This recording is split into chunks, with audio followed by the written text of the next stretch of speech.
Shalom saudara, apa kabar? Luar biasa. Nah ini kita akan membahas tentang Kingdom Glory tentu pagi ini. Dan saya berharap saudara tetap stick dengan Alkitab saudara.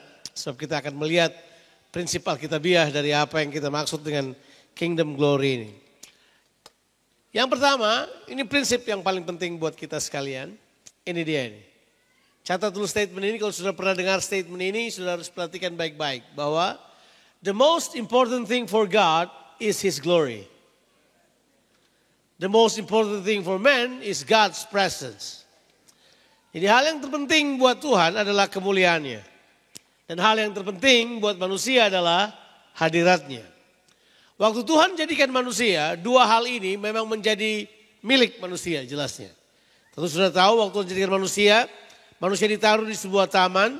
Dan kemudian di taman itu Tuhan mulai mengerjakan sesuatu dengan mereka. Ingat, arti Eden adalah, ada yang tahu arti Eden?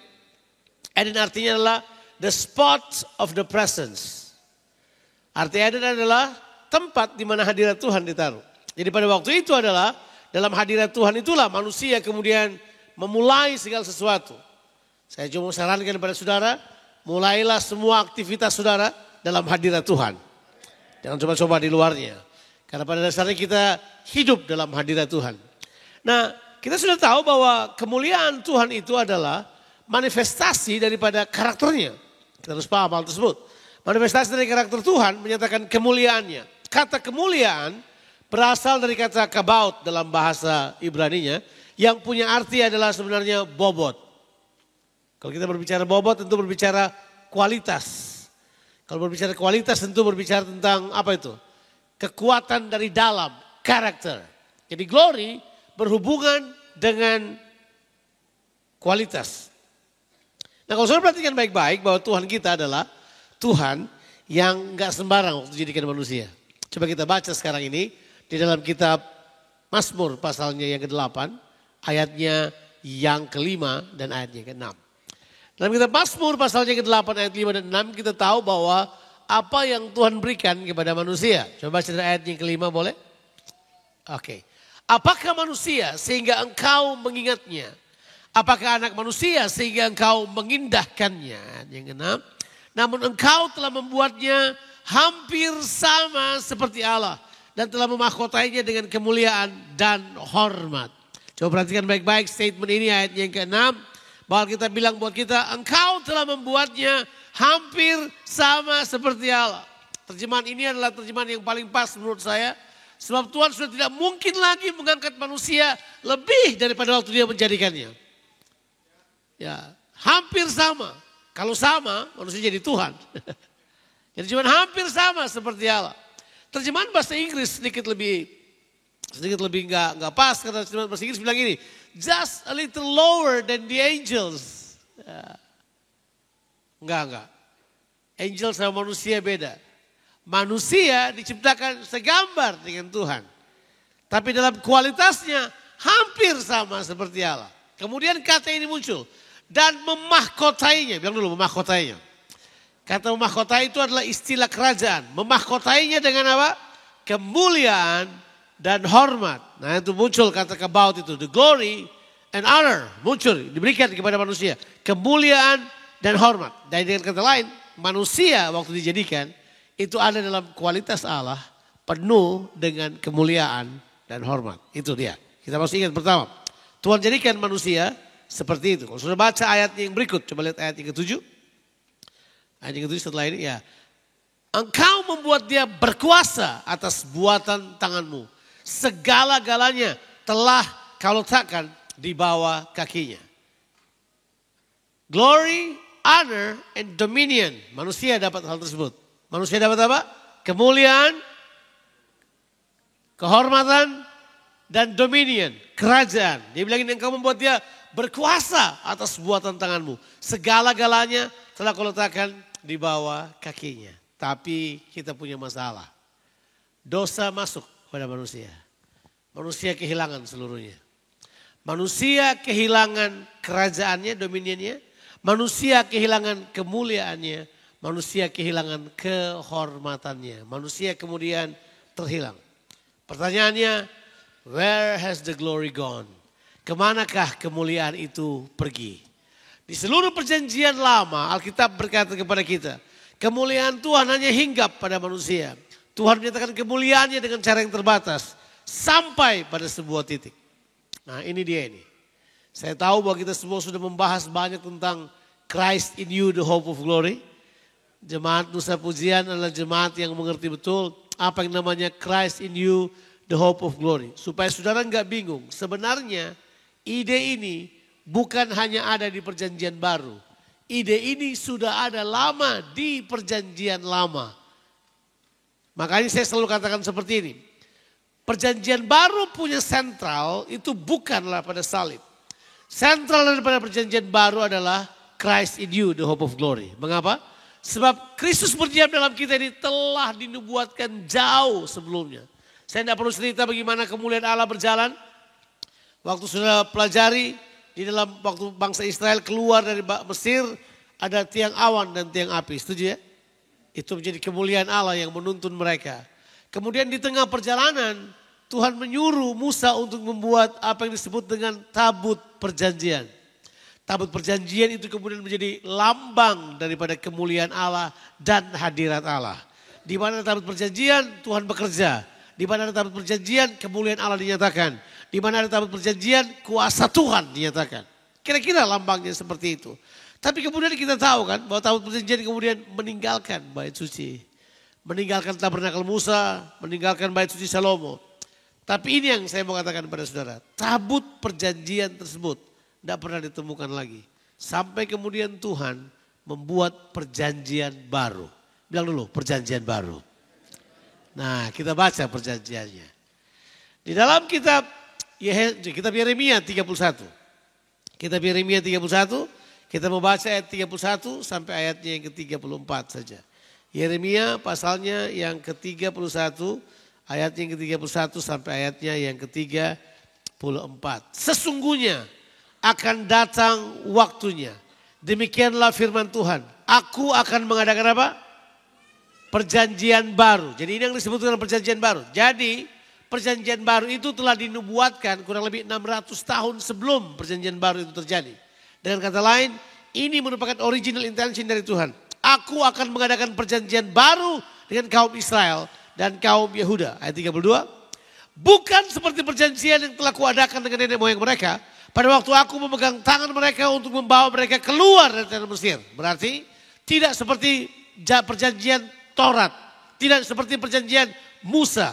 Perjanjiannya beda. Dia bilang gini. Perjanjianku itu, perjanjian Musa telah mereka ingkari. Meskipun aku menjadi Tuhan yang berkuasa atas mereka. Demikianlah firman Tuhan. Ayat 33. Tetapi beginilah perjanjian yang kuadakan dengan kaum Israel sesudah waktu itu. Demikianlah firman Tuhan. Kita baca sama-sama. 1, 2, 3. Aku akan menaruh Tauratku dalam batin mereka. Dan menuliskannya dalam hati mereka. Mereka akan menjadi, aku akan menjadi Allah mereka. Dan mereka akan menjadi apa? Umat. Perhatikan baik-baik statement ini. Dia bilang begini. Aku akan menaruh Tauratku dalam batin mereka. Taurat merupakan firman bukan? Amin. Alkitab berkata siapakah firman itu? Firman bukan sekedar perkataan. Firman bukan sebuah ide. Firman adalah pribadi. Pada mulanya adalah firman. Firman itu bersama-sama dengan Allah. Firman itu adalah siapa? Allah. Jadi firman yang adalah Allah ini kemudian menjelma menjadi manusia. Alkitab bilang dia menjelma menjadi manusia dan diam di tengah-tengah kita. Dan kemudian kita melihat kemuliaannya. Kemuliaan dari siapa? Anak tunggal Bapa. Mari yang cepat saya akan tunjukkan pada saudara. Yohanes pasalnya yang pertama, ayatnya yang ke-14. Yohanes pasalnya yang pertama, ayat yang ke-14. Saya giring dulu saudara pada ide ini. Sebelum kita akan sampai pada di mana sih kingdom glory itu sebenarnya. Kemanakah kingdom glory itu? Firman itu. Siapa firman itu? Allah. Ditulis dalam Yohanes 1 ayat yang pertama, firman itu adalah Allah. Firman itu telah menjadi manusia. Bilang dulu menjadi manusia. Firman itu telah menjadi manusia dan diam di antara kita. Nah, ini dia kata penting. Kata diam itu dalam terjemahan bahasa aslinya berasal dari kata skene. Punya pengertian firman itu berkemah di tengah antara kita. Tahu kata berkemah? Itu menunjukkan yang namanya hadirat Allah. Jadi firman itu kemudian berhadirat dengan manusia. Tuhan sekarang berhadirat dengan manusia lagi. Kemudian dia bilang ini, dan kita telah melihat kemuliaannya. Apakah kemuliaannya itu? Alkitab bilang ini, yaitu kemuliaan yang diberikan kepadanya sebagai anak tunggal Bapa, penuh kasih karunia dan kebenaran. Sekarang garis bawahi statement ini, sebab ini akan menolong saudara untuk secara praktis hidup dalam kemuliaan Allah. Sebab kita tidak hidup cuma secara ini ya, tahu gak? Secara klinik kita gak bisa. Kita harus hidup sesuai dengan firman Tuhan. Ini akan menolong saudara untuk hidup sesuai dengan firman Tuhan. Saya nggak ngajar saudara untuk kemudian bangun pagi-pagi, kemudian lihat ini, naik pergi sorga, turun sorga. Saya nggak ngajar itu pada saudara. Saya mengajarkan saudara prinsip bahwa kemuliaan Allah dapat kita nikmati dalam kehidupan ini.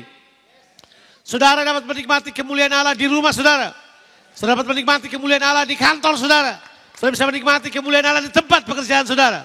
Alkitab bilang buat kita begini, kemuliaan Allah itu penuh dengan dua hal. Artinya begini, kalau kemuliaan Allah itu seperti sebuah kotak, isi dari kotak itu adalah, isi dari kemuliaan Allah adalah kasih karunia dan kebenaran. Kan Alkitab bilang buat kita, dia bilang begini, penuh dengan kemuliaan Allah, penuh dengan kasih karunia dan kebenaran. Apa itu kasih karunia?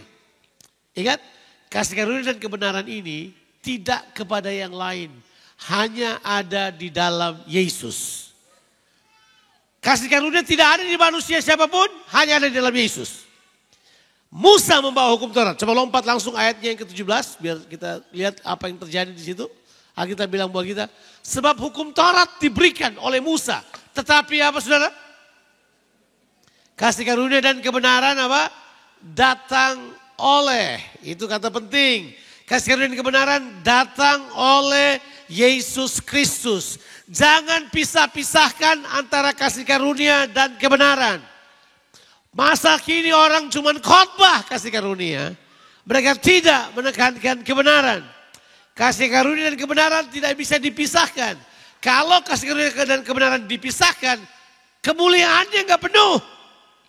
Karena kemuliaan itu penuh. Karena penuh dengan kasih karunia dan kebenaran. Sekarang ini orang cuma khotbahkan kasih karunia. Mereka buang kebenaran. Enggak. Ya kan? Makanya pertentangan masa kini antara hyper grace dan hyper truth. Jawabannya adalah kita tidak perlu mempertentangkannya. Kalau kita menerima Yesus dalam kehidupan kita.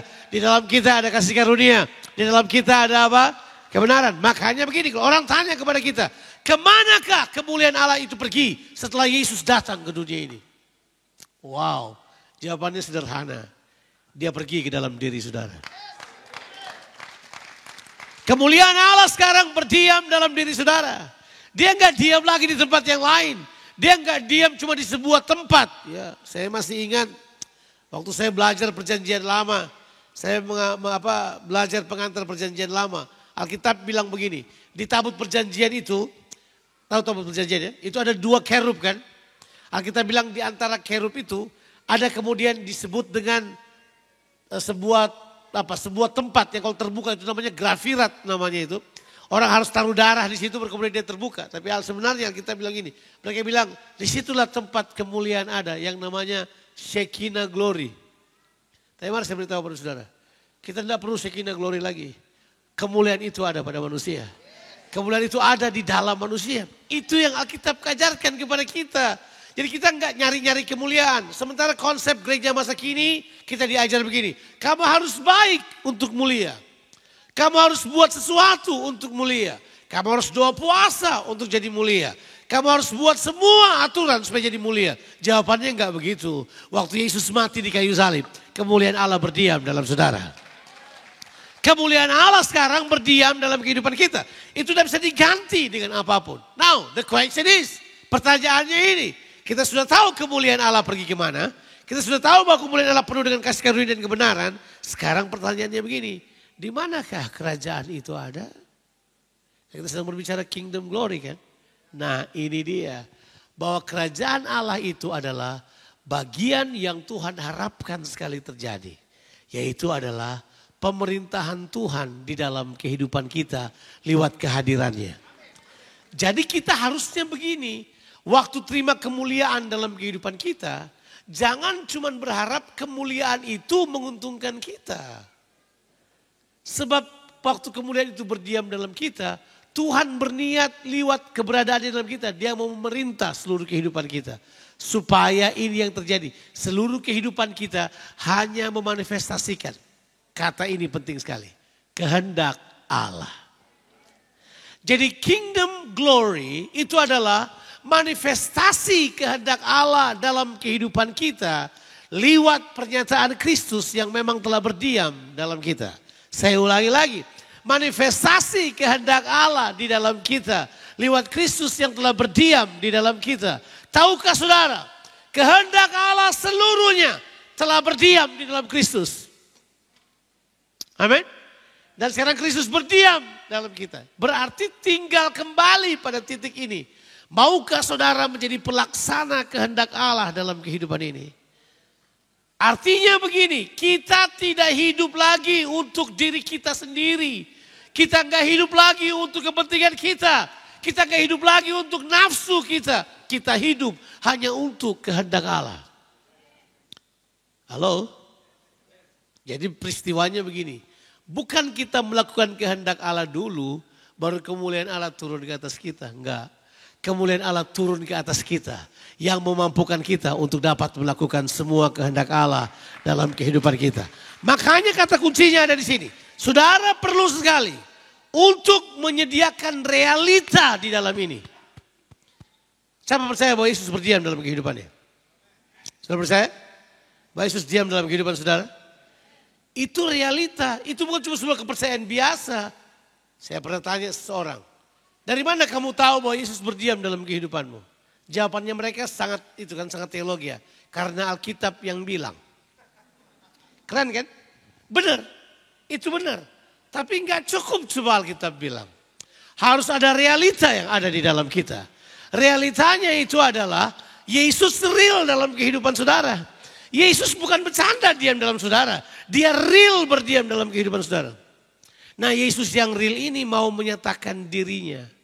The real Jesus really wants to manifest his life. Dia mau menyatakan dirinya lewat kehidupan kita. Makanya sekarang bagian kita adalah kita harus belajar mengikuti kehendaknya. Diperintah oleh kehidupannya. Tahukah saudara? Kalau saudara tidak diperintah oleh Tuhan, Christ in you tidak akan menyatakan dirinya. Saya ulangi lagi. Kalau saudara tidak diperintah oleh Tuhan dari dalam, maka kemuliaan Allah dalam Christ in you itu, dalam kita itu tidak akan menyatakan dirinya keluar. Kita perlu diperintah dari dalam. Ini realita yang tidak bisa dibohongi. Saya boleh jadi pengkhotbah, tapi kalau Kristus tidak memerintah dalam kehidupan saya tidak akan jadi apa-apa. Saya cuma seorang pengkhotbah. Saya mungkin cerita apa yang saya baca pada saudara. Tapi saya tidak akan mengalami sesuatu. Tapi kalau saya kemudian mengizinkan Tuhan memerintah dalam kehidupan saya bukan cuma pengkhotbah biasa. Saya pengkhotbah yang diwahyukan oleh Tuhan. Saya kemudian tidak tinggal dengan pewahyuan masa lalu. Saya akan bertumbuh terus dalam pewahyuan baru. Karena ini prinsipnya. Kalau realita itu tidak ada pada saudara, semua yang saudara miliki bakal diambil dari saudara. Tapi kalau realita itu ada pada saudara, semuanya akan ditambahkan pada saudara. Kita baca ayat ini sebentar, hanya untuk membahas ini sebentar saya kemudian kita selesai. Matius 13 ayatnya yang ke-10, 11 dan 12. Tentu saudara tahu kan, Yesus mengajar menggunakan perumpamaan. Benar kan? Nah saya tanya pada saudara, apa tujuannya Tuhan Yesus mengajar menggunakan perumpamaan? Apa tujuannya? Kalau kita tidak ngerti jawabnya kita gini. Oh supaya orang lebih mudah mengerti. Jadi Yesus pakai apa? Perumpamaan. Ternyata enggak tuh. Yesus menggunakan perumpamaan tujuannya adalah begini. Supaya orang yang tidak perlu mengerti, tidak usah mengerti. Saya ulangi lagi. Yesus menggunakan perumpamaan bukan supaya orang lebih gampang mengerti. Dia menggunakan perumpamaan supaya begini. Yang tidak perlu mengerti, tidak usah mengerti.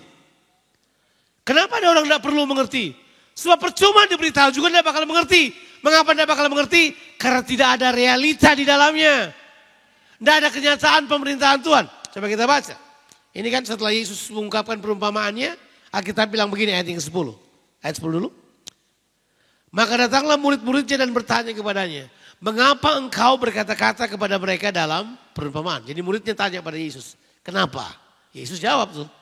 Jawab Yesus, kepadamu diberi karunia untuk mengetahui rahasia kerajaan sorga. Tetapi kepada mereka apa? Tidak. Bilang dulu, kepadamu diberi rahasia kerajaan sorga. Coba katakan itu, kepadamu diberi rahasia kerajaan sorga. Di Alkitab hanya beberapa kata yang dihubungkan dengan kata rahasia. Yaitu pertama rahasia kerajaan sorga, yang berikut adalah rahasia yang telah tertutup berabad-abad dari angkatan kepada angkatan. Yaitu rahasia Christ in you, the hope of glory. Jadi sebenarnya penulis Injil Matius memberitahu buat kita begini. Kalau di dalam kita ada pemerintahan Kristus, maka ini dia ini. Kita akan mengerti rahasia kerajaan Allah. Kenapa orang tidak mengerti rahasia kerajaan Allah? Karena tidak ada pemerintahan Kristus dalam dirinya. Mengapa orang kemudian tidak dapat mengerti wahyu dari Tuhan? Mereka baca Alkitab, mereka tidak paham. Karena mereka tidak diperintah oleh Allah. Mereka hidup hanya dalam agama saja. Mereka hidup dalam liturgi aja. Kebiasaan-kebiasaan, ritual yang dibuat-buat tanpa arti sama sekali. Waktu di KLC kemarin, saya berkhotbah tentang kemunafikan. Kemunafikan itu adalah bentuk kepalsuan daripada realita Kristus di dalam kita. Kepalsuan itu adalah agama buatan tangan manusia. Agama yang kita buat-buat. Agama yang seolah-olah kelihatan benar. Padahal isinya adalah kosong. Gak ada isinya sama sekali. Alkitab bilang buat kita seperti ini. Coba kita baca ayat berikutnya. Ayat yang ke-12. Nah, ini dia ini. Karena siapa yang mempunyai, kepadanya akan diberi, sehingga ia berkelimpahan. Tetapi siapa yang tidak mempunyai, apapun juga yang ada padanya, akan diambil daripadanya. Pertanyaannya kan begini, punya apa? Ya kan? Pertanyaannya kan adalah itu, punya apa? Jawabannya adalah punya realita Kristus yang memerintah dalam kehidupan kita. Itu yang gak bisa dibantah. Itu tidak bisa dibantah, itu tidak bisa tidak bisa di copycat, tidak bisa di cloning. Itu harusnya merupakan personal experience setiap kita. Itu harusnya merupakan pengalaman pribadi setiap kita yang hidup di dalam Tuhan. Berarti pertanyaannya begini, apakah Yesus memerintah dalam kehidupan saudara? Itu kingdom. Kingdom saya tidak bicara terlalu apa gitu, kingdom sederhana. Apakah Yesus memerintah dalam kehidupan saudara? Kalau ya, jawabannya ini. Saudara akan menerima banyak sekali dari Tuhan. Dia akan limpahkan banyak hal pada saudara. Setuju? Nah ini dia ini. Kalau Kristus telah memerintah dalam kehidupan saudara. Itu baru terjadi. Christ in you. The hope of glory.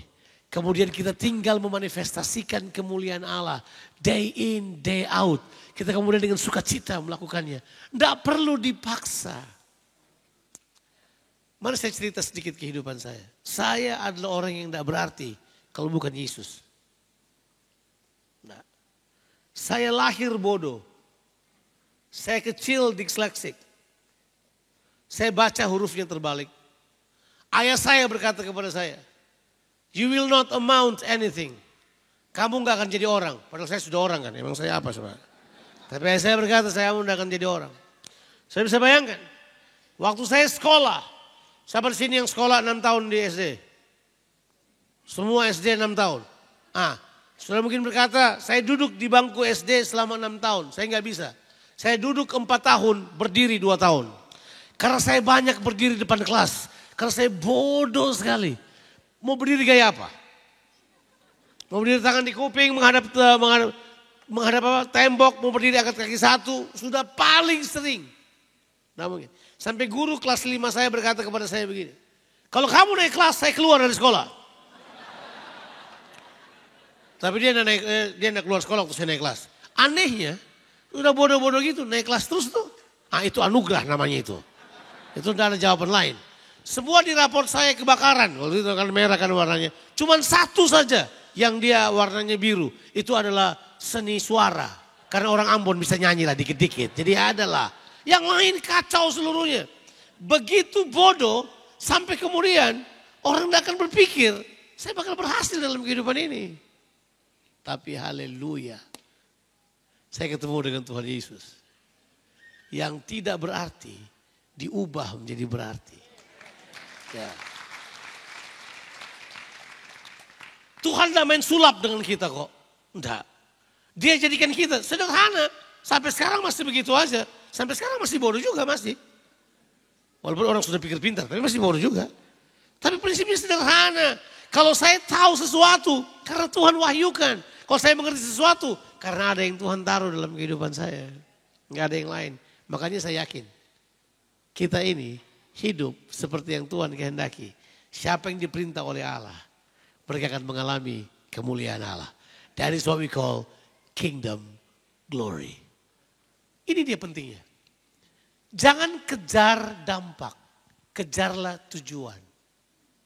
Dampak itu cuma akibat. Orang yang kejar dampak bisa kehilangan tujuan. Itu konyol. Tuhan ganti rencananya, tapi dia tidak pernah ganti tujuannya. Tujuannya adalah kita semua menjadi serupa dengan gambarannya. Dalam kemuliaannya. Makanya dia berdiam dalam kita. Supaya kita bisa menjadi seperti dirinya. Tuhan memberkati saudara. God bless you.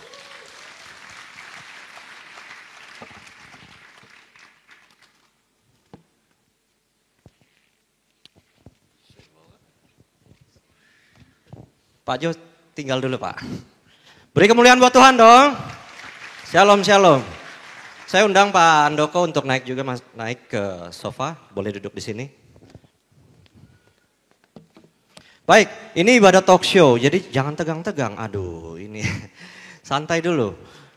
Kita akan banyak bertanya. Tadi sudah dijelaskan tentang glory. Kita akan buka 3 pertanyaan dulu. Boleh ya Pak? Kita buka 3 pertanyaan. Selebihnya nanti boleh WA ke saya. Jadi mungkin saya akan seleksi pertanyaannya. Tolong di display nomornya. WA ke saya langsung, jadi saya langsung dapat. Ya, biar cepat pertanyaannya. WA ke saya langsung nomornya ditayangkan. Right? 3 pertanyaan. Silahkan angkat tangan. Asyir tolong bantu untuk menyerahkan mic. 3 pertanyaan. 1 dulu. Silahkan Pak. Perkenalkan nama, langsung tanya. Shalom, selamat pagi. Terima kasih kesempatan diberikan. Nama saya Sugeng dari Kota Solo. Saya mau bertanya, tadi Pak Jo jelaskan mengenai kasih karunia dan kebenaran yang disampaikan itu harus seimbang. Saya mau bertanya, mungkin bisa dijelaskan lebih detail kasih karunia dan kebenaran itu seperti apa supaya seimbang, atau mungkin kalau berkenan boleh diberikan beberapa contoh. Terima kasih. Baik, terima kasih Pak. Silakan Pak Jo. Oke. Di dalam Titus pasalnya yang kedua, ayatnya yang ke-11 sampai ayatnya yang ke-14, kita akan menemukan bagaimana kasih karunia dan kebenaran bekerja bersama.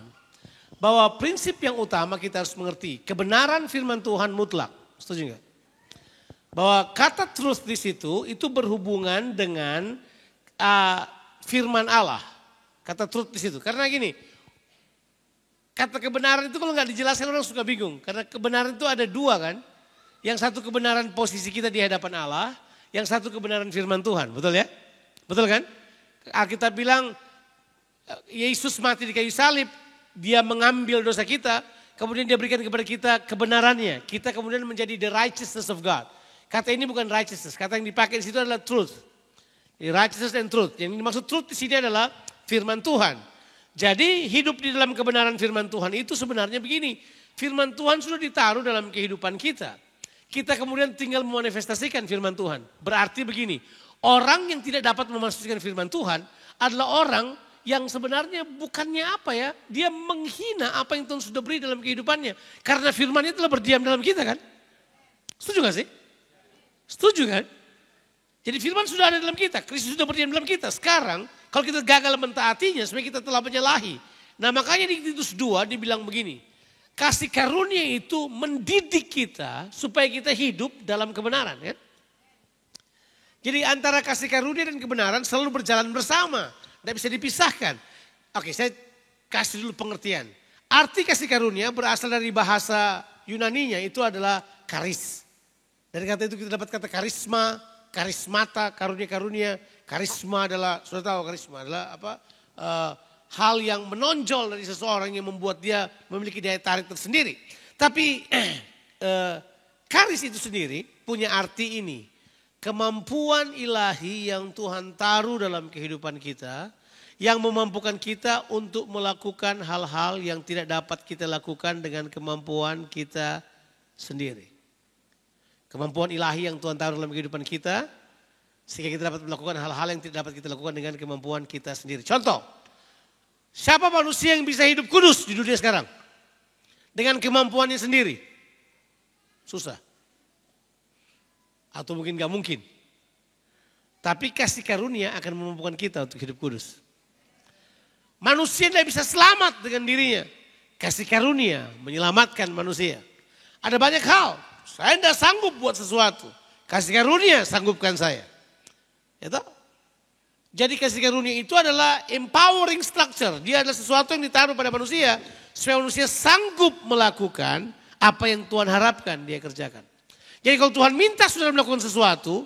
Dan saudara tidak melakukannya. Saudara keliru. Sebab Tuhan telah menaruh kemampuannya dalam diri saudara. Halo? Enggak ya? Ingat, jangan berpikir agama. Jangan berpikir agama. Kita harus berpikir realita Kristus dalam kita. Sekarang, kebenaran. Kebenaran itu adalah firman Allah. Dan kebenaran itu memerdekakan. Setiap kali firman Tuhan datang kepada kita, hal pertama yang dia buat adalah memerdekakan kita dari, ini dia nih, dari pikiran-pikiran, benteng-benteng keangkuhan manusia. Jadi sebenarnya kebenaran yang diberitakan buat kita, patahkan itu dalam kehidupan kita. Patahkan benteng-benteng yang menolak pengenalan akan Allah, benteng-benteng yang menolak hal-hal mujizat dari Allah. Kan manusia suka logis, Tuhan bekerja tidak logis kadang-kala. Nah kebenaran hancurkan hal tersebut. When you are free, waktu saudara bebas, saudara kemudian dapat menyatakan apa yang Tuhan inginkan saudara nyatakan. Jadi dengan sederhana, kasih karunia dan kebenaran itu sebenarnya adalah, saya sebut saja dengan ini, adalah seperti kekuatan dan kemampuan yang Tuhan taruh dalam kehidupan kita. Dan itulah yang disebut dengan kemuliaan. Sebab kita telah melihat kemuliaannya penuh kasih karunia dan apa? Kebenaran. Berarti kalau saudara perhatikan, di dalam kasih karunia dan kebenaran inilah pernyataan kemuliaan Allah dapat dinyatakan. Makanya orang percaya harus belajar firman Tuhan. Ya, harus belajar firman Tuhan. Mungkin sudah berkata, tapi kan di dalam kita sudah ada firman Tuhan. Kenapa lagi perlu belajar? Oh tidak. Siapa yang tahu bercermin itu penting? Alkitab bilang firman Tuhan itu adalah apa? Cermin. Nah kita punya bahasa agama gini. Kita bercermin supaya kita bisa kasih hilang hitam di sini enggak. Pengertian cermin itu begini. Waktu kita melihat firman Tuhan, kita lihat wajah kita semakin seperti rupa cermin itu, yaitu Yesus Kristus. Cermin kita adalah pribadi Yesus. Jangan dibalik. Jadi kita baca Alkitab untuk tunjukkan bahwa kita harus jadi seperti ini. Kita harus jadi seperti Kristus. Itu artinya memandang pada cermin. Makanya Alkitab bilang begini kan. Kita kebanyakan seperti orang yang setelah memandang cermin, waktu pulang kita lupa wajah kita kayak apa. Wajah kita adalah wajah Kristus. Supaya diingatkan pada saudara. Makanya kita perlu kembali kepada cermin. Jadi basically sederhana seperti itu. Kasih karunia adalah kemampuan untuk melakukan hal-hal yang tidak sanggup kita lakukan dengan kemampuan sendiri. Kebenaran adalah sesuatu yang memberikan kita untuk dapat melakukan kehendak Allah. Tuhan memberkati. Thank you. Terima kasih Bang Jo. Terjawab ya Pak ya. Saya mau nanya nih Pak Jo. Kita kan di sini di Nusa Pujian sudah mendengar tentang khotbahnya Pak Andoko itu banyak tentang lemah lembut rendah hati. Sampai pengang kuping ini Pak. Tapi akhirnya dilakukan. Ya. Nah ini kan Christ in you ini adalah basic dari kingdom glory sebenarnya. Benar ya Pak ya? Bagaimana sikap lemah lembut rendah hati itu harus kita kuasai untuk menyatakan kemuliaan Allah itu. Apakah tanpa sifat lemah lembut rendah hati itu kita bisa menyatakan kingdom glory itu? Sebab kan Tuhan Alkitab menyatakan datanglah kepadaku sebab aku ini lemah lembut rendah hati. Gimana itu Pak? Hubungan antara kelemah lembutan dan kerendahan hati dan kemudian Christ in you the hope of glory itu adalah hubungannya erat sekali. Nah saya sudah katakan tadi bukan bahwa kalau kerajaan Allah dan kemuliaan Allah dipadukan menjadi satu, apa yang bakal muncul? Kehendak Allah. Nah coba perhatikan statement ini. Kelemah lembutan dan kerendahan hati, kedua-duanya menunjuk pada apa? Kehendak Allah. Coba lihat ya, coba saya kasih tunjuk. Apa artinya kelemah lembutan? Kelemah lembutan itu berasal dari bahasa Yunani praos, yang artinya adalah power under control. Kuasa yang dapat dikendalikan. Artinya begini, sekalipun saya dapat memaksakan orang, saya tidak akan paksa orang. Saya mengizinkan kehendak Allah yang terlaksana. Halo? Kadang kita kan suka mampu-mampu dengan kekuatan kita sendiri kan. Mengerjakan sesuatu. Wah saya tahu nih, saya pernah belajar ini. Enggak. Harusnya waktu kita kemudian tahu sesuatu, kita sanggup melakukannya, harusnya kita kembali ke dalam. Tuhan, coba kamu tolong saya. Saya tidak mau kehendak saya yang terjadi. Saya sudah coba menggunakan kemampuan saya, gagal. Sekarang saya izinkan kehendak Allah yang terlaksana. Itu namanya adalah lemah lembut. Jadi lemah lembut itu berurusan sama kehendak. Yang paling rumit dalam hidup manusia. Manusia kan terdiri dari roh, jiwa dan apa? Tubuh. Betul ya? Dalam roh manusia, dalam jiwa manusia dan dalam tubuh manusia ada unsur-unsur tertentu. Nah dalam jiwa manusia ada pikiran, ada perasaan dan kehendak. Rumit mengatur pikiran sudah, rumit juga mengatur perasaan. Saya pengen tahu bahwa perasaan sangat tidak bisa dipercaya. Ya kan? Jadi kalau Anda berkata, saya rasa kamu, ya jangan saya rasa. Jangan pakai saya rasa ya. Tapi ada yang juga terlalu, saya pikir, tapi belum tentu. Yang paling menentukan di antara ketiganya adalah kehendak. Kehendak yang memutuskan apa yang bakal terlaksana dalam kehidupan saudara. Kehendak it's the center of your decision. Kehendak itu, will itu adalah pusat dari keputusan saudara. Nah kehendak ini yang Tuhan pengen rubah. Sewaktu manusia jatuh dalam dosa, yang dikuasai oleh dosa adalah kehendak manusia ini. Kehendak manusia ini yang kopah, bahasa Belandanya itu. Keras kepala, kita cuma mau yang kita mau aja. Kita gak mau tahu yang lain. Nah itu, waktu kita belajar dari Yesus. Yesus punya pengajaran sederhana sekali. Oke gini, aku lemah lembut dan rendah hati. Yesus tidak pernah paksakan kehendaknya loh. Masih ingat? Yesus memberitakan Injil di Samaria dengan 2 muridnya. Begitu dia lewat Samaria, orang tolak Injil. Kemudian muridnya berkata gini, Guru, bukankah lebih baik kita panggil api dari langit dan bakar mereka? Keren banget kan? Bisa gak? Bisa. Tapi Yesus langsung balik buat dia sebelum berkata gini, you don't know what kind of spirit you talking about. Kamu gak tahu kamu sedang berbicara dengan roh yang kayak apa. Kemudian Yesus berkata begini, tidak penting itu. Karena Tuhan adalah Tuhan yang mengizinkan Tuhan bergerak, bukan keinginannya sendiri yang terjadi. Yesus sebagai manusia menunjukkan sebuah teladan kelemah lembutan yang luar biasa. Jadi kita tidak paksakan kehendak kita. Ada orang main kata glory dan kerajaan tapi paksa kehendak, kendalikan orang. Itu enggak. Kita tidak mengendalikan keadaan. Hanya Tuhan yang mengendalikan keadaan. Kita tidak mengendalikan hasil, hanya Tuhan yang mengendalikan hasil. Sama juga dengan kata kerendahan hati. Kerendahan hati itu dalam bahasa Yunaninya tapeinos. Itu punya pengertian sederhana. Tidak memaksakan kehendak juga. Sama. Jadi artinya gini. Kalau saya sedang ada sesuatu. Saya kemudian mendahulukan orang lain. Arti mendahulukan orang lain itu begini. I take time and space to let God's will take over the situation. Jadi saya kemudian mengambil waktu dan saat untuk mundur sebentar. Untuk mengizinkan kehendak Allah yang ambil alih situasi itu. Siapa yang tahu bahwa datanglah kerajaanmu. Jadilah kehendakmu apa? Di bumi seperti surga. Itu sebenarnya tujuan yang kita harus buat. Jadi latihan itu penting. Nah latihan itu harus latihan memikul kuk bersama Yesus kan. Belajar itu gak mudah loh. Saya kadang-kadang tahu sesuatu tapi saya harus tahan diri saya untuk tidak ngomong sama orang. Orang bilang kenapa kamu gak sampaikan? Gak penting apa yang saya sampaikan. Yang penting kehendak Allah terlaksana. Gitu. Bisa gak kayak gitu? Iyalah, gak penting apa yang saya ngomong pada saudara. Yang penting kehendak Allah terlaksana dalam kehidupan saudara. Kalau gitu nasihat saya paling hebat. Sudahlah, enggak penting nasihat saya. Yang penting kehendak Allah terlaksana dalam kehidupan saudara. Itu yang penting. Thank you. Terima kasih Bang Jo. Sekarang kita akan tanya ke Pak Handoko ya, boleh ya Pak? Oke, ini ada pertanyaan WA. Wih banyak langsung.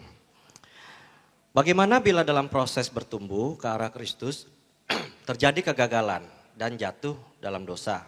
Bagaimana mengatasi rasa bersalah ini agar bisa bangkit dan kembali menempatkan Kristus sebagai Raja yang memerintah tadi dalam hidup kita? Oke, untuk tinggal di dalam, seperti saya berkali-kali ngasih gambaran. Seorang anak kecil belajar berdiri baru 2 tahun, 3 tahun dia baru berdiri jatuh lagi. Baru berjalan berdiri jatuh lagi. Papahnya marah-marah. Yang gila siapa? Papanya atau anaknya? Papanya kan. Yang sempurna itu bapak. Kasih kita ini bukan orang benar. Tapi kita itu orang yang dibenarkan. Kita ini bukan pemenang. Tapi kita orang yang lebih daripada pemenang. Jadi bukan usaha kita. Tapi segala proses kegagalan apapun. Selalu ada pembenaran di hadapan Tuhan. Waktu kita kembali kepada ciptaan itu. Yaitu serupa Dia. Jadi kita itu benar-benar menjadi orang yang merdeka. Gimana Bang Jo? Bang Jo bisa nambahkan untuk hal ini? Saya kira begini loh, dibenarkan itu adalah karya Kristus. Pembenaran diri itu adalah ego, manifestasi ego kita yang menolak pemerintahan Tuhan dalam kehidupan kita.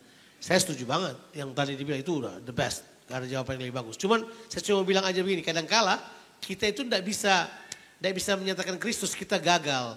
Waktu kita gagal harusnya kita kembali pada posisi dibenarkan oleh Allah. Ingat? The right standing, our right standing not what we do. Apa kita punya posisi benar di hadapan Tuhan bukan karena apa yang kita buat. Tapi apa yang Kristus buat. Jadi kalau kita jatuh dalam dosa, sederhana. Cepat-cepat kembali kepada Kristus. Nah makanya kata pertobatan itu tetap penting. So pertobatan punya arti yang sebenarnya adalah saudara melihat dosa seperti Tuhan melihat dosa. Beberapa orang menganggap dosa sebagai sesuatu yang dinikmati. Tidak, bagi Tuhan dosa itu mematikan kita. Makanya harusnya dengan mengaku dosa kita, dengan bertobat kemudian kita kembali sebagai seorang dalam posisi yang benar di hadapan Tuhan. And enjoy the blessings again. Gak perlu panik-panik. Kita kadang-kala lebih punya kesadaran dosa lebih tinggi daripada kesadaran akan kebenaran atau kemuliaan. Harusnya kita lebih sadar kebenaran dan kemuliaan, harusnya sadar dosa. Ya itu penting banget. Terima kasih Pak. Beri kemuliaan buat Tuhan dong. Ini semakin banyak ya, saya harus sortir ya Bapak Ibu untuk pertanyaannya. Ini penuh ini WA-nya. Nanti habis ini nanti kita tampung. Oke. Saya open dulu, mungkin ada yang nggak punya WA saya atau ada yang mungkin sungkan atau mau nanya langsung boleh. Satu pertanyaan, silahkan angkat tangan. Cepat saja. Oke, Bapak sebelah sana.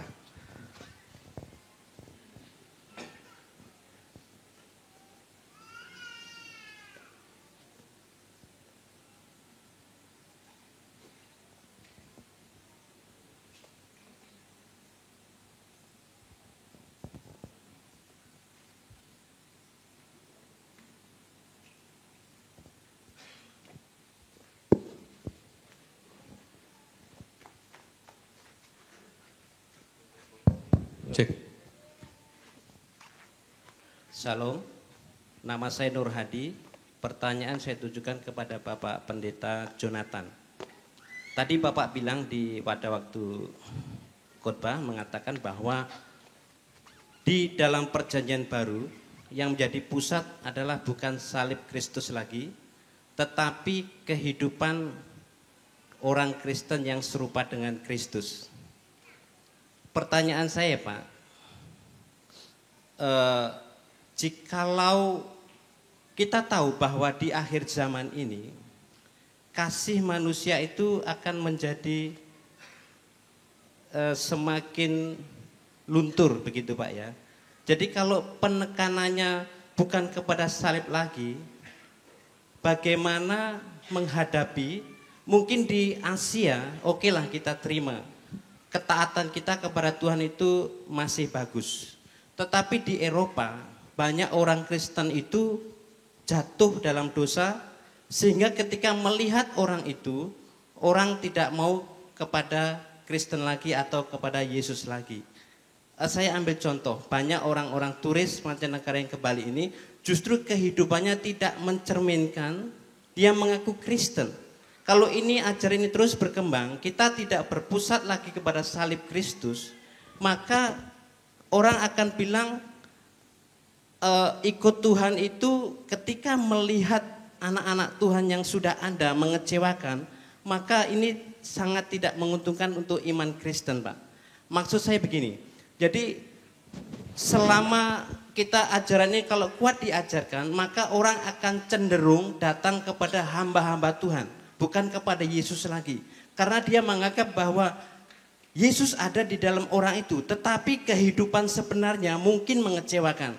Bagaimana Pak mengantisipasi hal ini? Terima kasih. Terima kasih Pak. Ya, perhatikan statement saya tadi. Saya baru saja membacakan pada saudara kitab Yeremia 31.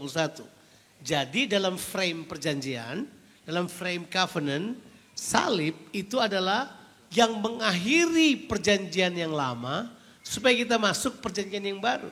Jadi salib itu adalah permulaan dari perjanjian. Tapi intisari atau tujuan dari perjanjian baru udah jelas kan? Supaya Kristus berdiam dalam kita. Supaya Tuhan berdiam dalam kita. Nah ini prinsipnya.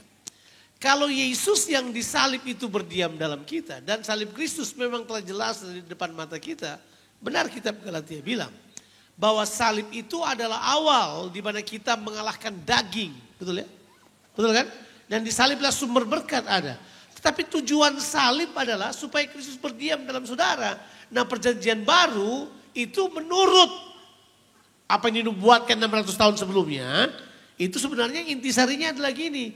Firman itu berdiam di dalam kita. Siapa firman itu? Yesus berdiam dalam kita. Nah soal nanti seperti itu saya beritahu pada Bapak sekalian gak usah khawatir. Kalau kita izinkan Yesus dalam bekerja di dalam kita nggak lebih susah untuk dapat mengalahkan kedagingan kita. Karena Yesus berdiam dalam kita. Izinkan dong Yesus. Bicara dengan Yesus. Saya banyak digoda. Banyak sekali digoda. Tapi untuk melawan godaan tersebut apa yang saya izinkan? Saya izinkan Yesus yang di dalam saya.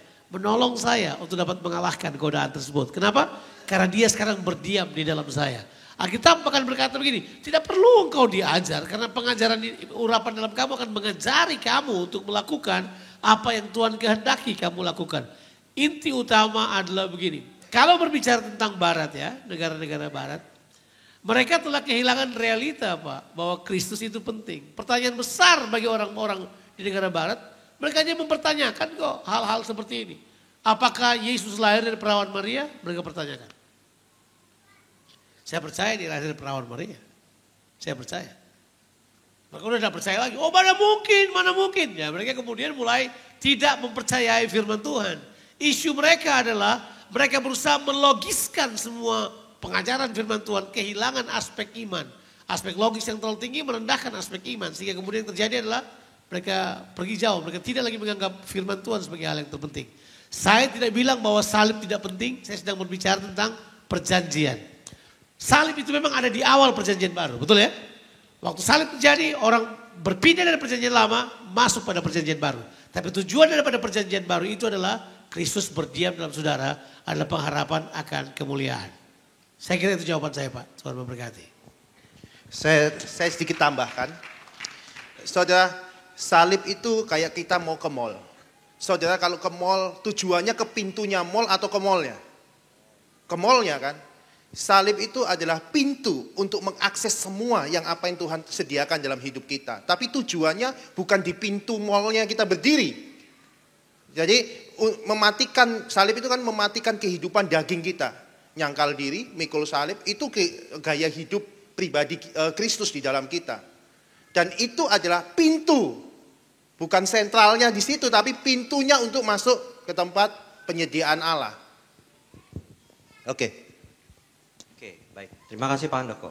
Ini ada curhat sedikit dari pertanyaan di WA. Buat Pak, boleh siapa aja katanya yang jawab. Ya, jadi bisa Pak Jonathan atau Pak Handoko. Di dunia bisnis, ini bicara tentang bisnis kuliner. Boleh nggak sih kita jual bir Pak? Apakah bisa jadi batu sandungan nantinya atau bisa menghambat berkat di dunia bisnis sedangkan yang makan minum bukan hanya anak-anak Tuhan? Ya. Harus pebisnis yang jawab, saya tidak. Saudara, Tuhan itu ciptakan segala sesuatu. Setuju? Tumbuh-tumbuhan, obat-obatan, semuanya Tuhan ciptakan. Ini bukan masalah boleh atau enggak boleh. Saya mau nanya kepada saudara, rokok itu boleh enggak? Hah? Saya mau tanya, kita itu tujuannya untuk serupa Kristus. Rokok itu akan membentuk kamu menjadi serupa dia atau enggak? Ya sudah saya kerjakan. Apapun yang tidak membuat engkau menjadi serupa akan dia, ya enggak usah dikerjakan. Karena tujuan kita adalah keserupaan akan dia. Jadi tidak ada lagi perdebatan, Pak boleh enggak ini ya? Pak boleh enggak ini ya? Pak perpuluhan boleh enggak? Apa ini enggak boleh enggak? Bukan masalah boleh atau enggak boleh, kudus atau najis, sunat atau enggak sunat sekarang ini perhitungannya. Tertulis enggak tertulis, bukan itu lagi ukurannya. Tapi apakah itu menjadikan kamu menjadi gambaran daripada Kristus atau enggak, itu adalah tujuan hidup ini. Amin. Mungkin Bang Jo? Oke. Baiklah. Lanjut. Oke, pertanyaan berikutnya. Masih banyak waktu ya? Masih ada ya? Oke. Ini tadi Pak Bang Jo bicara tentang karakter. Ya. Bagaimana membedakan antara jati diri dan mengubah karakter? Contohnya, kalau karakter kita jadi temperamen, bukankah hidup kita jadi diri kita sendiri? Korelasinya sama yang tadi Bang Jo jelaskan. Ini prinsip yang kita harus ketahui bahwa manusia diciptakan di dalam gambar dan rupa Tuhan. Itu ada dua kata yang dipakai di situ, ya. Yang pertama kalau dibilang gambar itu salam kata yang dipakai. Image itu salam. Salam itu sebenarnya artinya apa? Seperti patung. Kalau rajanya nggak ada patungnya. Raja merupakan patung. Raja merupakan apa? Patungnya merupakan representasi dari raja. Jadi itu menunjukkan berhubungan sama karakter, berhubungan sama personality, berhubungan dengan keputusan. Sedangkan kalau yang disebut dengan likeness berurusan dengan cara hidupnya. Bahwa dia mengasihi, dia. Nah, karakter Tuhan di dalam kehidupan kita itu akan membentuk pribadi kita. Nah, pribadi kita, makanya kita bilang buat kita menjadi serupa. Bilang dulu serupa.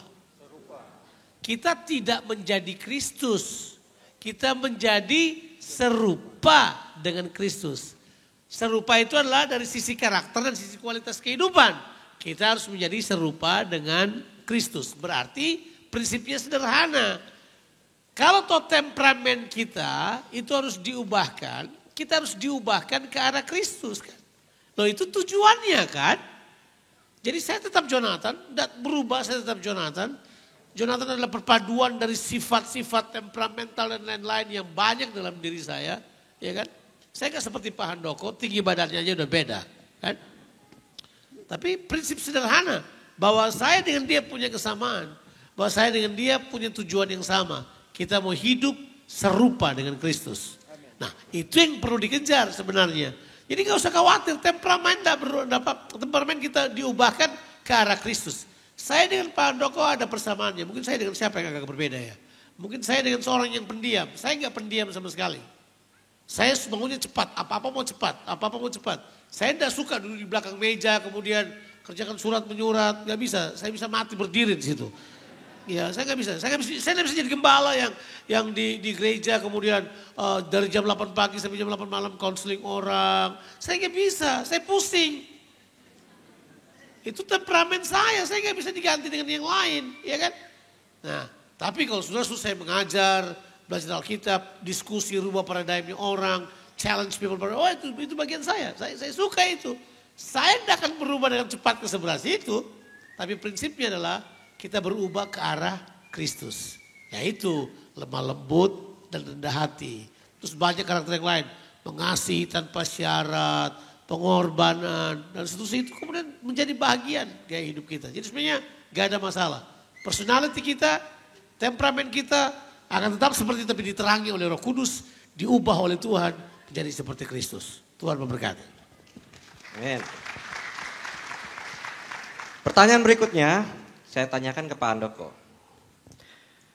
Ini Pak curhat dari KM Pak. Ya lagi. Kita bagaimana caranya masuk kembali ke dalam kingdom glory itu atau kehendak Allah itu kalau secara fisik atau perasaan dan pikiran ini udah capek katanya. Udah stuck. Gimana caranya masuk kembali? Seringkali kita selalu memaksakan kehendak kita. Kita capek karena apa? Kehendak kita nggak keturutan, betul nggak? Kita selalu nurutin kehendak kita. Kita maunya gini nggak capek. Aduh Pak Handoko nyampein gitu lagi. Aduh si istriku gini lagi. Aduh kerjaanku gini lagi. Semua karena apa? Engkau capek karena engkau menuruti kehendakmu. Bukan kehendak daripada Bapa. Kehendak Bapa cuma satu. Yesus ngomong, engkau letih, lesu, berbeban berat. Belajar padaku. Aku lemah lembut dan rendah hati. Lah, engkau nggak mau lemah lembut rendah hati. Itu yang membuat engkau capek.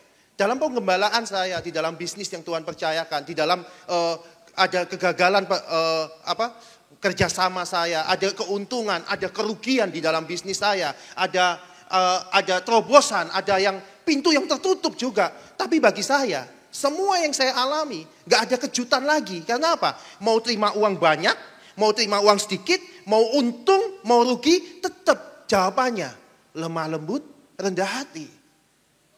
Karena itu adalah tujuannya. Keserupaan hidup kami di dalam Dia. Saudara mungkin, gampang, ngomong ini gampang. Tapi saudara lihat, waktu saya menerima sebuah keuntungan besar, saya harus lepaskan itu. Wih, itu sakit. Tapi Tuhan ngomong, lemah lembut, rendah hati. Saya belajar daripada 10 tahun yang lalu. 10 tahun yang lalu istri saya masih di Klaten. Saya ada uang cuma 50.000. Saya sudah berdebat sama Tuhan. Tuhan, saya 50.000 ini untuk makan siang. Untuk makan siang buat saya. Masukkan lemah lembut, rendah hati.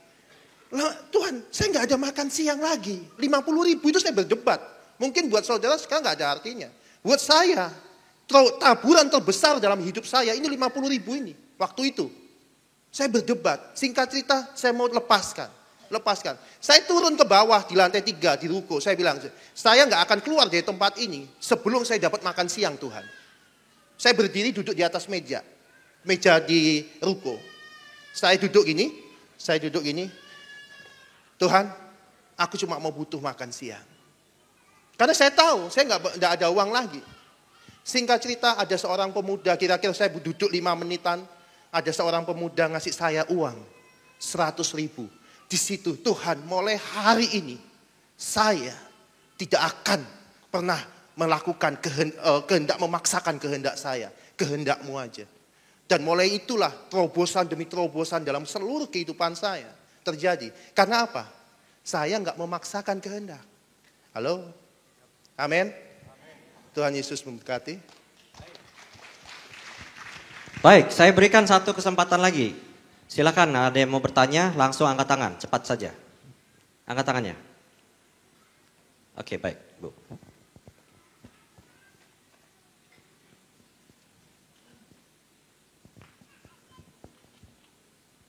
Terima kasih Pak, nama saya Omar Rus. Saya mau bertanya sama Pak Handoko, karena saya sudah tua dan mempersiapkan diri kelak sewaktu-waktu Tuhan panggil saya ingin lebih jelas. Bagaimanakah keadaan kalau saat saya mati? Bagaimana, di mana dan bagaimanakah keadaan roh saya? Apa langsung ke rumah Bapa di surga dan kapan akan dibangkitkan? Dan kalau apakah langsung mati saat itu juga roh saya dan akan dibangkitkan pada waktu Tuhan yang menghendaki? Wah, ini pertanyaan yang sulit nih. Dahsyat ya. Kelihatannya saya mau berdoa dulu kalian, Bu. Masalahnya seperti ini, Bu. Buat saya pertanyaan yang Ibu tanyakan adalah satu. Ibu punya juru selamat atau enggak? Hah? Ya udah, itu jawabannya. Jelas ya, Bu ya? Betul ya, Pak ya, Bang Jo? Nambahkan. Intinya itu. Saudara mau lakukan apa-apa, engkau punya juru selamat enggak? Kalau engkau punya penolong, namanya juru selamat, dan dia tinggal di dalam engkau, enggak ada lagi yang kita takutkan. Masalahnya, banyak orang enggak punya juru selamat. Dengan apa? Dia tidak hidup seperti Kristus hidup. Amin. Nah, Kristus adalah juru selamat di dalam hidupmu. Engkau mentuhankan dia, bukan nyembah-nyembah, doa pagi, doa malam, ngasih persembahan. Bukan. Engkau menyembah dia, bukti engkau menyembah dia cuma satu. Adalah satu. engkau hidup serupa dia hidup. Sebab dia ngomong, akulah jalan, kebenaran, dan hidup. Jalan dia, kebenaran dia, kehidupan dia adalah jalan, kebenaran, dan hidupmu. Itu yang membuat engkau diselamatkan. Amin.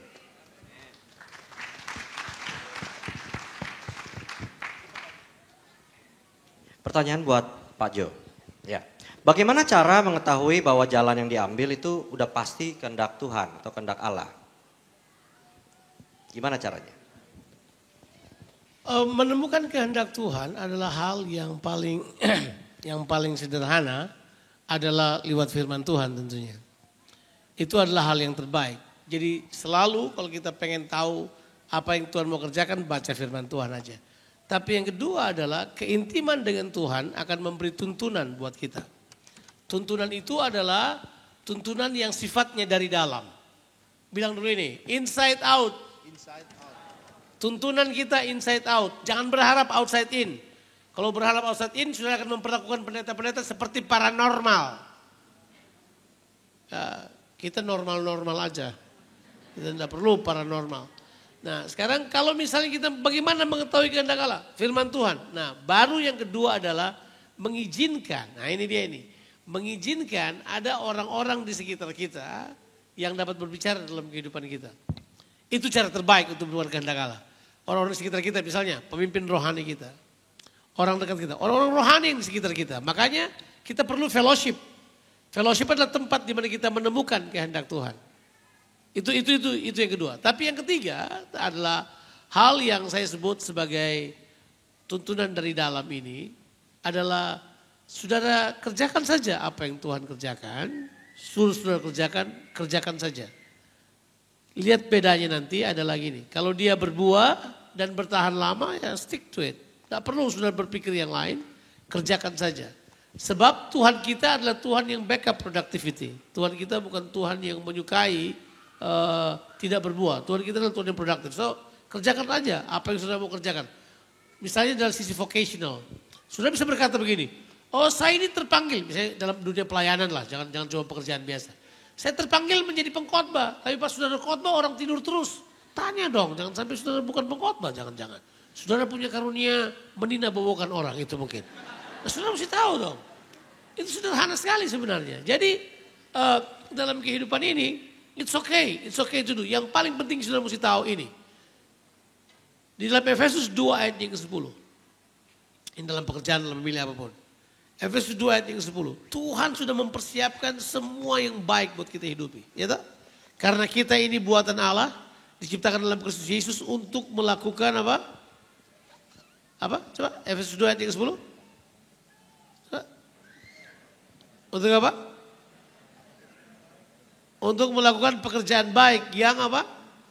Dipersiapkan Allah sebelumnya. Ia mau supaya kita hidup di dalamnya. Jadi sebenarnya kehendak Allah itu sudah bagus buat kita. Kalau ada pekerjaan baik, kerjain aja. Nah memang kita juga harus tahu bahwa musuh yang terbaik adalah mengerjakan hal-hal yang baik aja. Jadi kemudian saudara temukanlah itu dalam diri saudara. Saya tidak bilang ada cara instan yang bagus. Saya menyarankan supaya saudara punya semangat self-discovery. Dalam Tuhan itu punya semangat self-discovery itu bagus. Temukan sendiri itu jauh lebih bagus. Daripada tanya orang kemudian orang kasih tahu, tidak. Temukan sendiri, izinkan Tuhan dengan saudara berjalan bersama untuk self-discovery. Menemukan sendiri perkara-perkara yang Tuhan janjikan buat kita. Thank you. Terima kasih Pak. Ini pertanyaan yang agak sedikit menantang mungkin ya Pak ya. Kalau kita sudah hidup benar, ya, kalau kita sudah hidup benar, terus kita jatuh gitulah. Bagaimana kita memulihkan diri kita lagi? Oh, saya kira sederhana sekali ya, bahwa pemulihan itu dikerjakan oleh Tuhan. Kita harus mengerti prinsip itu. Bagian kita adalah bekerja sama dengan Tuhan untuk proses pemulihan itu. Kalau orang jatuh, memang kita perlu lihat juga bagaimana kejatuhannya ya. Nah misalnya, beda saudara jatuh dari tangga dengan saudara habis tabrakan dengan Big Mac truk besar, beda. Jatuh dari tangga tidak perlu masuk ICU kan. Kalau yang ini mungkin sudah perlu masuk ICU. Tapi prinsip utamanya dalam pemulihan sederhana 3 prinsip mengenai pemulihan. Tuhan tidak pernah menolak orang yang jatuh datang kepadanya. Itu prinsip kedua. Yang kedua adalah fresh starts always provided. Memulai dengan baru selalu dipersiapkan buat orang tersebut. Ini yang harus kita pertimbangkan. Izinkan diri saudara belajar dari kesalahan tersebut. Selalu belajar. Ada orang yang udah jatuh berkali-kali tidak pernah belajar. Jatuh di lubang yang sama terus. Caranya adalah temukan dulu apa yang Tuhan kehendaki dalam kehidupan saudara. Dan masalah saudara kemudian menjadi pelajaran bagi saudara. Belajar dari kehidupan saudara. Siapa yang gak pernah jatuh? Kita jatuh. Saya jatuh. Alkitab bahkan bilang orang benar jatuh 7 kali. 7 kali dibangkitkan oleh Tuhan lagi. Prinsip utamanya sederhana. Jatuh bukan masalah. Karena ada Tuhan yang menopang kita. Itu jelas kan? Itu Alkitabiah itu. Jadi tidak perlu takut soal itu. Tidak perlu takut yang lain. Prinsip utamanya adalah jangan kehilangan sukacita untuk datang pada Tuhan dan mengakui keberadaan kita yang sebenarnya. Jatuh sangat dalam, bukanlah waktu kita jatuh kemudian kedapatan. Jatuh sangat dalam tuh gini, udah jatuh tapi pura-pura nggak jatuh. Itu dalam jatuh itu susah ditolong itu kayak gitu. No rescue. Why? Karena dia merasa tidak perlu ditolong. Merasa bisa, merasa mampu, merasa keren ya kan. Harusnya enggak lah, akui aja.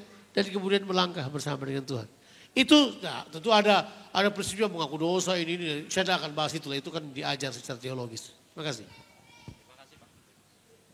Terima kasih Pak. Sekarang buat Pak Handoko. Di dalam sistem kerajaan dunia mengenal investasi ekonomi. Ya, bagaimana investasi kerajaan Allah dalam keluarga supaya kehendak Allah itu bisa bergerak aktif dan apa yang perlu dilakukan sebenarnya dalam keluarga? Masalah daripada keluarga sebenarnya satu. Dulu saya itu kasar kepada istri saya. Saya seenaknya sama istri saya. Bahkan dia sama sekali sebelum saya mengerti pengajaran bahwa Kristus itu harus real dalam hidup kita. Christ in you ini harus nyata dalam hidup kita. Saya pikir saya dengan melakukan doa pagi, doa malam, dengan semua rutinitas agama, itu cukup buat contoh buat istri saya.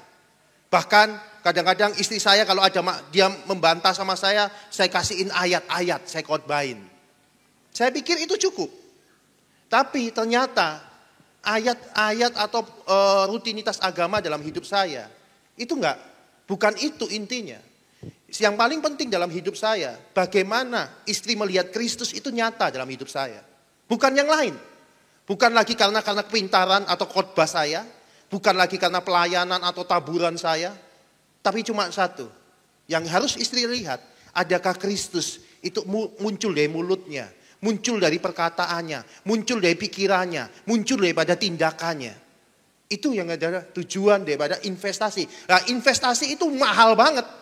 Investasi untuk menjadi serupa Kristus, sangat mahal Pak. Kalau kita sebagai bisnismen melepaskan uang itu enak, gampang. Tapi untuk harusnya marah, enggak marah, harusnya punya hak nyalahkan kita enggak nyalahkan, itu investasi-investasi yang enggak bisa dibatasin dengan nilai. Itu hal yang mahal. Tapi saudara lihat, semua yang terjadi dalam hidup kami, pekerjaan, keluarga, dan semua yang kami kerjakan, cukup menyaksikan kami datang daripada Dia. Amin. Amin. Baik, masih ada waktu. Silakan. Oke, langsung.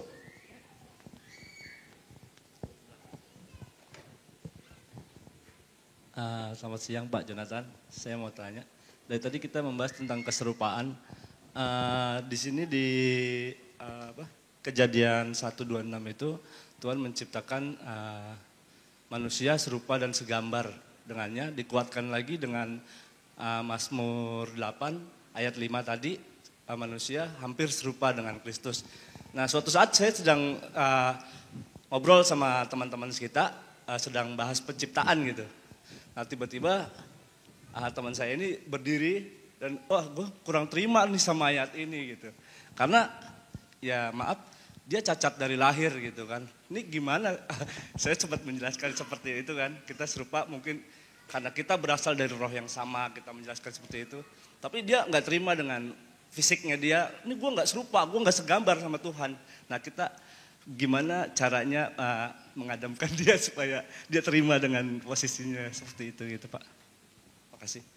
Memang kata keserupaan itu menjurus kepada aspek karakter dan aspek yang saya bilang tadi. Selem itu berurusan sama likeness, keserupaan karakter, tidak berurusan kepada bentuk fisik. Helen Keller pernah berkata, siapa yang pernah dengar Helen Keller? Anybody pernah dengar Helen Keller? Helen Keller pernah berkata bahwa buta sejak lahir itu lebih baik daripada orang yang bisa melihat tapi tidak punya visi dalam kehidupan mereka. Helen Keller juga berkata bahwa cacat yang paling berat adalah ketika orang memiliki cacat mental yang tak tersembuhkan dibanding cuman cacat fisik. Jadi sebenarnya sederhana. Di Alkitab ada begitu banyak orang yang cacat pada tubuhnya tapi mereka dipakai Tuhan dengan cara yang luar biasa. They show glory. Salah sebuah buku yang ditulis oleh seorang bernama John Katz, misioneri dari Tanamoni di Papua. Judulnya Yang Lemah di Tanamoni. Dia menulis cerita tentang bagaimana John Katz yang mati sebelah, tubuhnya cacat sebelah. Jadi jalannya itu agak gitu, mesti dipandu lah. Masuk ke pedalaman Papua, di Sugapa sana. Kemudian melakukan banyak hal di sana. Kemuliaan, makanya dibilang ini yang lemah di Tanamoni. Tahu nggak waktu orang baca buku itu? Endingnya buku itu kita punya impresi. Yang mulia dari Tanamoni. Sebab justru dalam kelemahanku lah kuasamu menjadi sempurna. Harusnya untuk orang seperti itu lebih mudah. Kita yang komplit ini lebih susah. Itu cacat dosa sebenarnya. Kita susah menyatakan kemuliaan Allah karena kita merasa komplit, merasa bisa, merasa mampu. Justru mereka yang lebih gampang.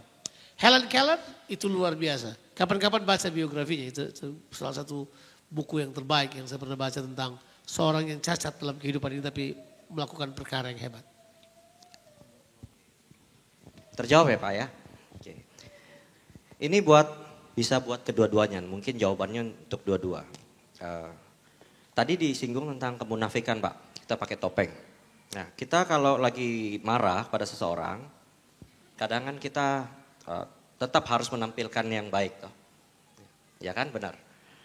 Nah ini pertanyaannya, apakah respon kita itu tetap dibilang lemah lembut rendah hati, tapi dalam hati sebenarnya nggak sejahtera Pak, mengganjal. Apakah ini merupakan yang benar atau bagian dari kemunafikan itu tadi?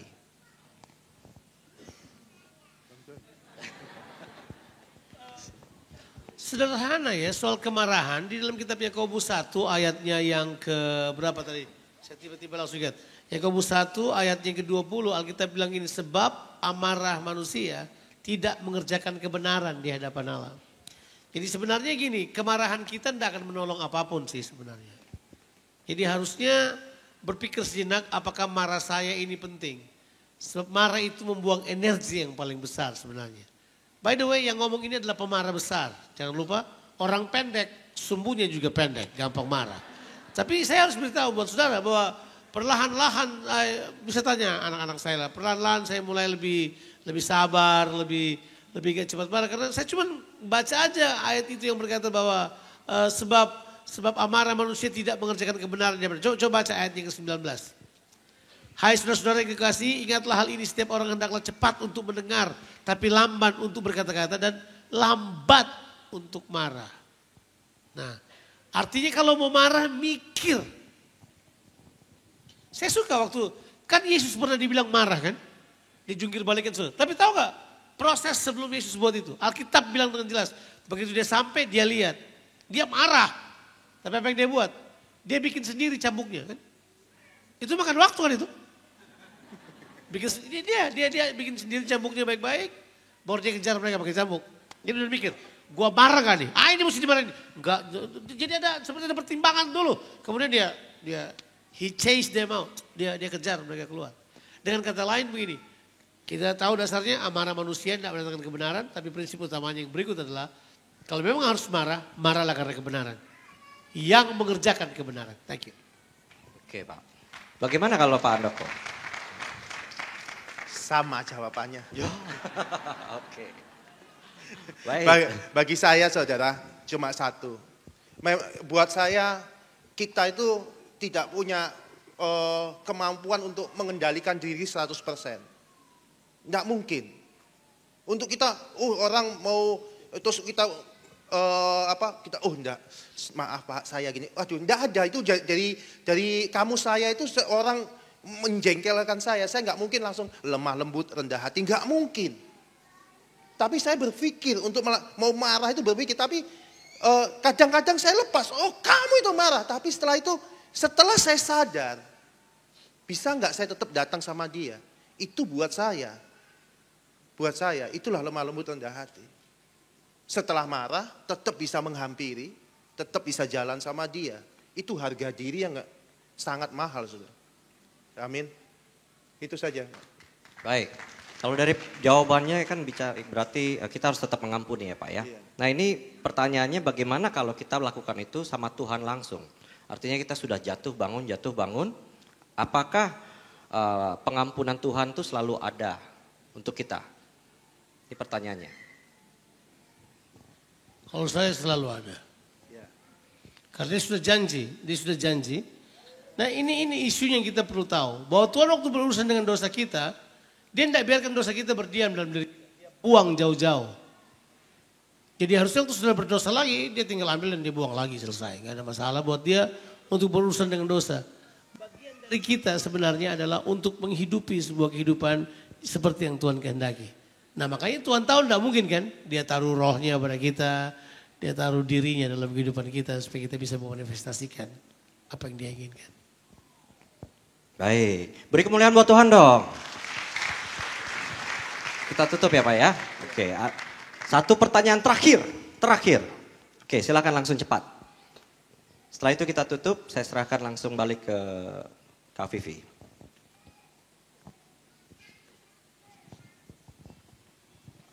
Ya, terima kasih sebelumnya, Shalom. Saya mau bertanya, apakah ketika seseorang menerima kebenaran Injil itu sudah dianugerahkan kepadanya atau tidak? Itu yang pertama. Terus yang kedua itu, apakah Tuhan Yesus mati di kayu salib untuk menebus semua manusia yang berdosa, atau hanya kepada mereka yang sudah dipilihnya? Terima kasih, ini saya tujukan kepada Pak Jonathan, terima kasih. Cepat, ya begitu Injil kita terima, Injil itu adalah kekuatan Allah untuk menyelamatkan manusia. Jadi sudah jelas bahwa begitu orang terima Injil, Injil bekerja dalam kehidupan manusia. Dan itu langsung, jadi langsung Pak, kita langsung diterima. Nah sekarang pertanyaan yang kedua, apakah Yesus mati untuk semua manusia? Semua manusia, seluruh dunia. Yang penting dia masih manusia, itu aja.